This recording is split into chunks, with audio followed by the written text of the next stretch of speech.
ጆን አሌክሳንደር ዶዊ የፈውሱ ሐዋርያ። ሮበርት ሊያርደን። ትርጉም ዳንኤል ነጋሽ። አንባቢ እንዳለ በሽር። ለዝናብ ይጸለይ ይሆንን? ከጸለየና ዝናብ ካልመጣ ኤልያስ መሆኑ ይቀራል። ካልጸለየ ደግሞ ከዚህም የከፋ ይሆናል። በመጨረሻም ሰባኪው ከመድረኩ በስተጀርባ በጉልበት ወደቀ። ከዚህ በፊት ባልታየ መልኩ ጉባኤው በተመስጦ ጸሎቱን ያደምጥ ነበር። እግዚአብሔር አምላክ ሆይ የምድሪቱን መከራ አይተናል፣ እባክህ በምሕረትህ ተመልክተህ ዝናብ ላክልን። ድንገት ሰባኪው ጸሎቱን አቁሞ ወደ ቤት ለመሄድ ፍጠኑ፣ ነጎድጓድ ያዘለ ዝናብ እየመጣ ነው አለ። ነገር ግን ዘግይቶ ስለነበር ጉባኤው ገና መንገድ ከመጀመሩ የዝናብ ዶፍ መውረድ ጀመረ። ዛሬ ባለንበት በእኛ ትውልድ የአሌክሳንደር ዶዊን አስደናቂና ትዕይንታዊ አገልግሎት የሚያውቁ በጣም ጥቂቶች ናቸው። ይህ ሰው ያለ ጥርጥር በክፍለ ዘመኑ መባቻ ላይ ዓለምን ባንቀጠቀጠ አገልግሎቱ የተዋጣለን ነበር። በቀዳሚነት የማኅበረሰቡ ግንባር ቀደም ወደ ሆነችው የሕያው እግዚአብሔር ቤተ ክርስቲያን መለኮታዊ ፈውስን እና ንስሐን አምጥቷል። አስደናቂ ታሪኩና ከእግዚአብሔር የተቀበለው ታላቅ ራእይ ሊካድ በማይችል መልኩ ተመዝግቦ የሚኖር ነው። በአሌክሳንደር ዶዊ አገልግሎት የዳኑ የብዙ ሚሊዮኖች ቁጥር ተመዝግቧል። ምንም እንኳን የአገልግሎቱ የመጨረሻ ዘመን አሳዛኝ ቢሆንም ጠንካራና ውጤታማ የሆነ የወንጌል አገልግሎት በዘመኑ እንደተገለጠ የሚታመን ነው። ሐዋርያዊ አገልግሎቱ ኢየሱስ ክርስቶስ ትናንትና ዛሬም እስከ ለዘላለም ያው እንደሆነ በማሳየት ከጫፍ እስከ ጫፍ በጊዜው የነበረውን ዓለም የለወጠ እንዲሁም በጊዜው በነበረው ታላቅ ክህደትና ሃይማኖታዊ ድንዛዜ ላይ የነገሰ ነበር። አሌክሳንደር ዶዊ የፈውሱ በግብዞችና በተቃውሞ በተሞሉ ካህናት ላይ፣ ሕዝብን ለዓመፅ በሚያነሳሱና በስም አጥፊ ጋዜጠኞች ላይ፣ ሳያሰልሱ በሚቃወሙት የመንግሥት ባለሥልጣናት ላይ በግልጽ በመናገር ከእግዚአብሔር የተቀበለውን ሐዋርያዊ ጥሪ እንደ ዘውድ፣ ስደቱንና መከራውን እንደ ክብር በመቁጠር ያገለገለ የእግዚአብሔር ባሪያ ነበር። አሌክሳንደር ዶዊ የፈውሱ ሐዋርያ። ጆን አሌክሳንደር ዶዊ ከተራና ተርታነት የበለጠ በግንቦት 25 1847 ዓ.ም በኤድንብራ ስኮትላንድ ተወለደ። ክርስቲያን ወላጆቹ ስም ያወጡለት ወደፊት ሲያድግ መሆን ያለበትን ሕይወት ተስፋ በማድረግ ሲሆን ጆን ወይም ዮሐንስ ማለት ትርጉሙ የእግዚአብሔር ጸጋ ማለት ነው። አሌክሳንደር ማለት ደግሞ የሰዎች ረዳት የሚለውን ትርጉም ይይዛል። በድህነት ውስጥ የተወለደን ሕፃን የወደፊትን ዕድል ፈንታ ምን ሊሆን እንደሚችል ለመናገር በእምነት ማየትን ይጠይቃል። በተደጋጋሚ በገጠመው የጤና ችግር ምክንያት ትምህርቱን ለመከታተል አስቸጋሪ ቢሆንበትም የአእምሮ ብሩህነትን ብሎም ጥልቅ ፍላጎትን የታደለ ነበር። ከዚያም ባሻገር አፍላው አሌክሳንደር ዶዊ በመጽሐፍ ቅዱስ ጥናትና በጸሎት መርሃ ግብሮቻቸው ላይ ንቁ ተሳትፎ እንዲኖረው በማድረግ በጊዜው ቁልፍ የሆነ የክርስትና መሠረት እንዲኖረው አድርገዋል። በዕድሜው የ6 ዓመት ልጅ በነበረበት ጊዜ መጽሐፍ ቅዱስን ከዘፍጥረት እስከ ራእይ አነበበ። በእግዚአብሔር ቃል ላይ ጽኑ የሆነ እምነትና መሰጠት ስላገኘ በወቅቱ በአልኮል ላይ በነበረው ስር የሰደደ ጥላቻ የተነሳ አልኮል በህብረተሰቡ ላይ የሚያስከትለውን ችግር በማስመልከት ከፍተኛ የሆነ የተቃውሞ ዘመቻ ያስተባብር ነበር። አሌክሳንደር ዶዊ የመጽሐፍ ቅዱስ ጥናቱን በመቀጠል አባቱ በነበረው አገልግሎት ላይ በተቻለ መጠን ይገኝ ነበር። በአንድ ወቅት ከአባቱ ጋር የስብከት የጉዞ አገልግሎት ጋር አብሮ በነበረበት ጊዜ እጅግ በጣም ትሑት የነበረና በየመንገዱ ወንጌል ይሰብክ የነበረ ሄንሪ የሚባል ሰባኪን ከሰማ በኋላ አሌክሳንደር ዶዊ ሕይወቱን ለጌታ ለኢየሱስ አሳልፎ ሰጠ። ጌታን ተቀበለ። ዶዊ በ7 ዓመት ዕድሜው የአገልግሎት ጥሪን የሰማ ቢሆንም እንዴት መመላለስ እንዳለበት አልተረዳም ነበር። የ13 ዓመት ልጅ በነበረ ጊዜም ቤተሰቦቹ ስኮትላንድን ለቀው 6 ወር በሚወስድ ጉዞ በመርከብ ወደ አውስትራሊያ ተጓዙ። በአውስትራሊያ ከቤተሰቡ ጋር ኑሮ ከጀመረ በኋላ ከአጎቱ ጋር የጫማ ሥራ አብሮ መስራት ጀመረ። ብዙም ሳይቆይ በነበረው የላቀ ችሎታና ብቃት በተለያዩ ሥራዎች ላይ በኃላፊነት መስራቱን ተያያዘው። ከዚህም የተነሳ የቅርብ ጓደኞቹ እንኳን ሳይቀር የነበረውን የላቀ የንግድ ዕውቀትና የሥራ ክህሎት በመረዳት አሌክሳንደር ዶዊን ያደንቁት ነበር። ዶዊ በዓመት የ$2 ሚሊዮን ገቢ ለሚያስገባ የአንድ የንግድ ሥራ ባለቤት ረዳት ሆኖ መሥራት በጀመረበት ወቅት እግዚአብሔር የአገልግሎት ጥሪውን በተመለከተ ይናገረው ጀመር። ከዚህም የተነሳ ልቡ ወደ እግዚአብሔር እያዘነበለ ከመሄዱም ባሻገር በወቅቱ በነበሩ የቤተ ክህነት ሰዎች ችላ የተባለ ብዙ የመጽሐፍ ቅዱስ እውነት መኖሩን ሊያስተውል ቻለ። አንዱና ዋናው ነገር መለኮታዊ ፈውስ ሲሆን ዶዊ ይህንም በወቅቱ የተረዳው በሕይወቱ በተከናወነ ፈውስ ነበር። በልጅነቱ በከፍተኛ የጨጓራ ሕመም ይሰቃይ የነበረው አሌክሳንደር ዶዊ በእግዚአብሔር ፊት ጸሎትን በማድረግ ፈውሱን ተቀበለ። የዚህም መለኮታዊ ፈውስ መገለጥ ለሕይወቱ ትልቅ ጽናትና ምልክት ሆኖለታል። አሌክሳንደር ዶዊ በ21 ዓመቱ ከእግዚአብሔር ለመጣለት መለኮታዊ ጥሪ ምላሽ መስጠት እንዲችል በሥራ ላይ በነበረበት ወቅት ባጠራቀመው ገንዘብ በግል መምህር በመቅጠር ለአገልግሎት የሚያዘጋጀውን ትምህርት መማር ጀመረ።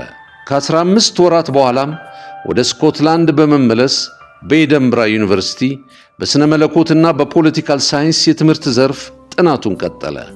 በትምህርት ቤት ውስጥ በነበረው ቆይታ ከፕሮፌሰሮችና ከዶክተሮች ጋር ባለው ያስተምሮ ልዩነት የተነሳ እንደ አርአያ ተማሪ ሊቆጠር አልቻለም ነበር። ዶዊ ከነበረው ለየት ያለ የእግዚአብሔር ቃል ረሃብና ጥማት የተነሳ አዘውትሮ በጥልቀት መጽሐፍ ቅዱስን ማጥናት ብቻ ሳይሆን አስደናቂ የማስታወስ ችሎታም ነበረው። ይህም ከሱ ከቀደሙት ሰዎች የሚሻል የጠለቀ ዕውቀትና ተቀባይነት እንዲኖረው አድርጎታል። በኤደንብራ ኮሌጅ በነበረ ጊዜ አሌክሳንደር ዶዊ በትምህርት ቤቱ ክሊኒክ የተመረጠ አገልጋይ ሆኖ የተመደበ ሲሆን በዚህም ምክንያት በወቅቱ ከነበሩ ታዋቂ የቀዶ ጥገና ሐኪሞች ጋር ሊተዋወቅ ችሏል። ዶዊ በወቅቱ የነበረውን የሕክምና ሳይንስ ከእግዚአብሔር ቃል አንጻር በመመልከት ብዙ ሕመምተኞች የሚረዳቸው አጥተው በማደንዘዣ ኃይል ተኝተው ሲመለከት የሐኪሞቹን የብቃትን ማነስና ከቀዶ ጥገና በኋላ ብዙዎች ለሕልፈተ ሕይወት ሲጋለጡ ከዚህም በተጨማሪም ከራሳቸው ከሐኪሞቹ አንደበት መፍትሔ መስጠት አለመቻላቸውን ሲሰማ በወቅቱ ለነበረው መድኃኒትና የቀዶ ጥገና ሕክምና ከፍተኛ ጥላቻና ተቃርኖ በውስጡ ይፈጠር ጀመር። ብዙዎች በዚህ ዘመን አሌክሳንደር ዶዊ በሕክምና ሙያ ያለውን ጥላቻ በማንሳት ሲቃወሙት ይሰማል። እዚህ ላይ ግልጽ መሆን ያለበት ነገር ግን በወቅቱ የነበረው የሕክምና ኋላ ቀርነት፣ ሐኪሞች ለበሽተኞች የማይሆን ተስፋ ሲሰጡ መስማቱ፣ ሕመምተኞች ብዙ ገንዘብ ለመዳን እየከፈሉ ሲሞቱ ማየቱና ከዚህም በተጨማሪ ሐኪሞች በግል ሲነጋገሩ ምንም እንደማያውቁ ከአንደበታቸው በመስማቱ ይህን ስሜት እንደተፈጠረበት ማስተዋል ግድ ይላል። በወቅቱ ሕመምተኞችን ለማታለል የሚጠቀሙበትን መንገድ በአደባባይ በማጋለጥ የመሠረተው ክስ ተቀባይነቱ ተረጋግጧል። አሌክሳንደር ዶዊ በኤደንብራ ዩኒቨርሲቲ በነበረ ጊዜ አውስትራሊያ ከሚገኘው አባቱ ቴሌግራም ደርሶት የነበረ ሲሆን ወደ አውስትራሊያም በመመለስ ራሱን ከቤተሰብ ውርስና የንግድ ሥራ እንቅስቃሴ ሁሉ በማውጣት ለአገልግሎቱ የነበረውን ፍቅርና መሰጠት በተግባር የገለጸ ሰው ነበር። ምንም እንኳን በወቅቱ በከባድ የገንዘብ ችግር ውስጥ ቢሆንም የነበረበት የገንዘብ እጥረት ከእግዚአብሔር የተቀበለውን ጥሪና የክርስቶስ አምባሳደር ከመሆን እንደማያግደው የተረዳ የእግዚአብሔር ባሪያ ነበር። አሌክሳንደር ዶዊ በሮበርት ሊያርደን ተጽፎ ዳንኤል ነጋሽ እንደተረጎመው፣ አንባቢ እንዳለ በሽር ከዱናሚስ ሚኒስትሪ። በዚህ ወቅት ነበር አውስትራሊያ ከሚገኘው የአልማ ቤተ ክርስቲያን የመጋቢነት አገልግሎት እንዲቀበል ጥያቄ ቀረበለት። አገልግሎቱን ተቀብሎ ቢጀምርም በወቅቱ የእግዚአብሔርን ቃል በግልጽና ያለማመቻመች በመስበኩ በቤተ ክርስቲያን ውስጥ ተቃውሞ ተነስቶበት የነበረ ሲሆን በአገልግሎቱ መቀጠል እስከማይችል ድረስ የበረታና አስቸጋሪ ሁኔታ ተፈጥሮበት ነበር። አሌክሳንደር ዶዊ ባለራዕይ ቢሆንም ሕዝቡ ከገባበት ስር የሰደደ ድንዛዜ እንዲወጣ ያደረገው ጥረት ሊሳካ ባለመቻሉ በዛች ቤተ ክርስቲያን መቀጠሉን ጊዜ እንደማጥፋት በመቁጠር በራሱ ውሳኔ ሊለቅ ችሏል የአልማንን ቤተ ክርስቲያን። ጆን አሌክሳንደር ዶዊ የለውጥና የተሃድሶ አገልጋይ መሆኑ በግልጽ የሚታወቅ ሲሆን እንደዚህ አይነቱ የአገልግሎት ጥሪ በባህሪው አገልጋዮቹ ለእግዚአብሔር ቃልና ለሰዎች መዳን ካላቸው የውስጥ ፍቅርና ጥማት የተነሳ በቤተ ክርስቲያን ፈጥነው ለውጥን ለሚሹና ለተገለጠው እውነት ምላሽ በሚሰጠው ሕዝብ ላይ ትኩረት ሲያደርጉ ይታያል። የአልማንም ቤተ ክርስቲያን ከለቀቀ በኋላ አሌክሳንደር ዶዊ በዛው በአውስትራሊያ በፓልማ ወደብ በምትገኝ ቤተ ክርስቲያን አገልግሎቱን ቀጠለ። በዚች ቤተ ክርስቲያን ውስጥ አነስተኛ ቁጥር ያላቸው አባላት የሚገኙ ሲሆን የእግዚአብሔርን ቃል ለማጥናትና መለኮታዊ ምሪትን ከእግዚአብሔር ለመቀበል ጊዜ ያገኘበት ወቅት ነበር። በቤተ ክርስቲያን ውስጥ ሕዝቡ ለንስሐና ለእግዚአብሔር ቃል ያለው መሰጠት እጅግ በጣም አናሳ በመሆኑ በመንፈስ ውስጥ እረፍት የሚነሳው ነገር ብዙ ጊዜ ይከሰት ነበር። አሌክሳንደር ዶዊ ከእግዚአብሔር የተላከ ሰው ለመሆኑ እርግጠኛ ቢሆንም አገልግሎቱንና ተልእኮውን ግን እንዴት መፈጸም እንዳለበት ግልጽ የሆነ መረዳት አልነበረውም። በዚህም ሁኔታ ላይ እንዳለ በትልቅ ቤተ ክርስቲያን ውስጥ ለማገልገል ያለው ሐሳብ በልቡ እየሞላ መጣ። በ1875 በአውስትራሊያ ሲድኒ ከከተማ ወጣ ብላ በምትገኝ በኒውተን ትልቅ ቤተ ክርስቲያን ውስጥ መጋቢ የመሆን በር ተከፈተለት።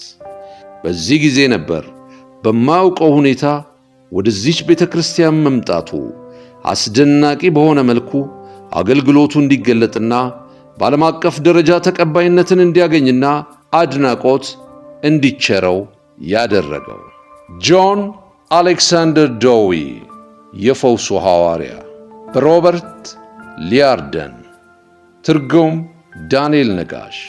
አንባቢ እንዳለ በሽር።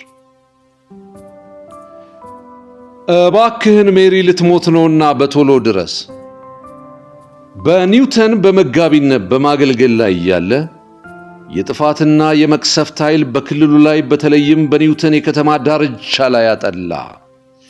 ከእግዚአብሔር የተላከ ቢሆንም ተልእኮውን እንዴት እንደሚፈጽም አልተረዳም ነበር። ጆን አሌክሳንደር ዶዊ። በየቦታው በከፍተኛ ፍጥነት ሰዎች እየሞቱ ከመሆናቸው የተነሳ ከተማዋ በሞት ፍርሃትና ጭንቀት እየተናወጠች ነበር። እሱ ባለበት ቤተ ክርስቲያን በጥቂት ሳምንታት ውስጥ ብቻ 40 የሚሆን የቀብር ሥነ ሥርዓት ለመፈጸም ተገዶ የነበረ ሲሆን ሕመምና ሞት በየትም ስፍራ ላይ ተረኛ ሆኖ የሚጠባበቅ ይመስል ነበር። የዚህ ሁሉ አሳዛኝ እልቂት መከሰቱ የዶዊ ልብ ክፉኛ የጎዳው በመሆኑ አፋጣኝ መልስ ማግኘት እንዳለበት አሰበ። አንድ ነገር ያውቃል አሌክሳንደር ዶዊ። ለዚህ አስከፊ መቅሰፍት መልሱ የእግዚአብሔር ቃል ውስጥ እንደሚገኝ። ይህም በተመለከተ አሌክሳንደር ዶዊ በአንድ ወቅት የጻፈውን ጽሑፍ እንመልከት። በአውስትራሊያ ሲድኒ ከተማ በሚገኘው በኒውተን ቤተ ክርስቲያን መኖሬ በጥናት ክፍሌ ውስጥ ተቀምጬ ነበር። በመንጋዎቼ ውስጥ ከ30 በላይ በሕመምና በሞት አፋፍ ላይ የሚገኙ ሰዎችን ከጎበኘውና ከ40 በላይ በሚሆኑ አስክሬኖች ላይ አፈር ከበተንኩ በኋላ ልቤ እጅግ በሐዘን ተመታ። እግዚአብሔር የት ነው ያለው? ማን ነው እነዚህም በመከራ ውስጥ ያሉ ልጆቹን ሊያድን የሚችል? ነገር ግን የአምላኬ ማዳን እጁ እንዳላጠረች በውስጥ ይሰማኛል።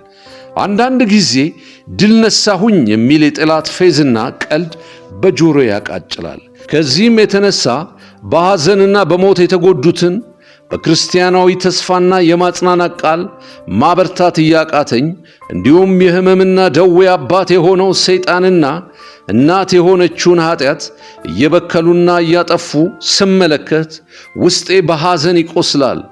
ሕዝቡን ነፃ የሚያወጣውስ ማን ነው? አንገቴን በሐዘን ደፍቼ ለተጨነቀውና ግራ ለገባው ሕዝቤ መራራ የሆነ እንባ ከሚቃጠለው ልቤ ውስጥ እስኪወጣ ድረስ አብዝቼ ይጨነቅ ነበር። መልእክት ለመቀበልም ጸለይኩ። ወዲያው በሐዋርያት ሥራ ምዕራፍ 10 ቁጥር 38 ያለው የመንፈስ ቅዱስ ቃል ብሩህ ደማቅና አንጸባራቂ በሆነ ብርሃን ያረከሰው ሰይጣን ፈዋሹ ደግሞ ኢየሱስ መሆኑን በፊቴ ቆሞ ገለጸልኝ። በፍጥነት እንባዬ ታበሰ፣ ልቤ በእምነት ተሞላ፣ የማዳኑን መንገድ አየው።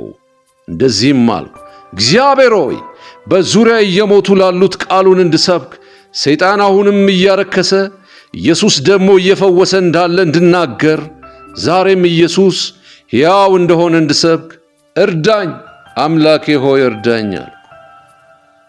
በጣም የሚጮህ የደወል ድምፅና የበር ማንኳኳት ወዲያው ተሰማ። 2 መልእክተኞች እየጮኹ እባክህ ቶሎና ሜሪ ልትሞት ነውና ቤት መጥተህ ጸልይላት ብለው ጠየቁኝ። ኮፍዬን ትቼ ድንገት ከቤት ወጥቼ ወደ መንገዱ አቀናው።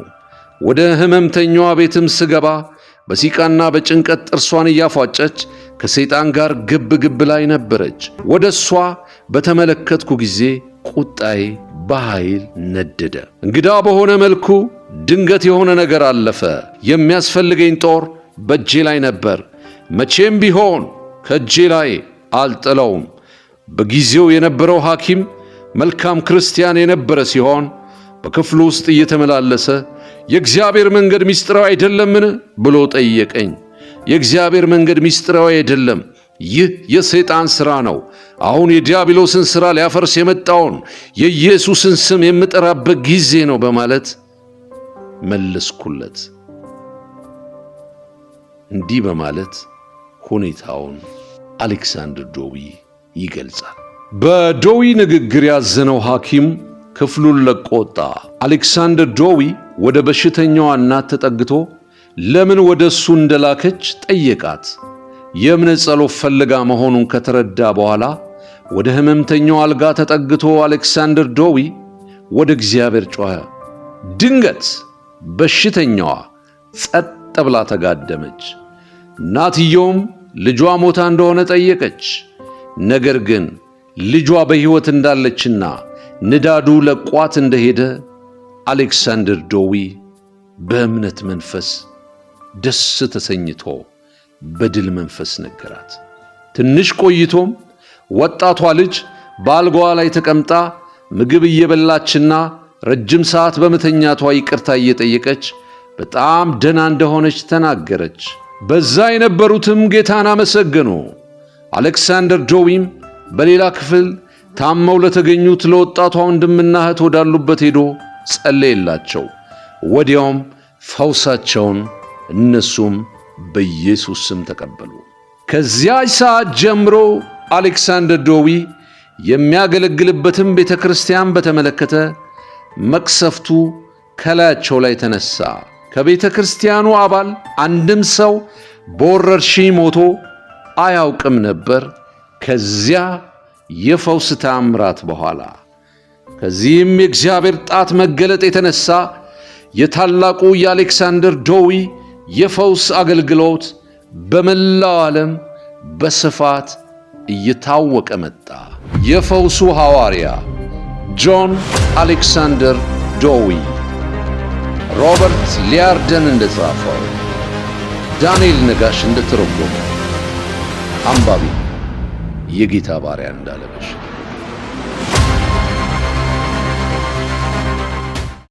Revival fire, revival fire, revival fire.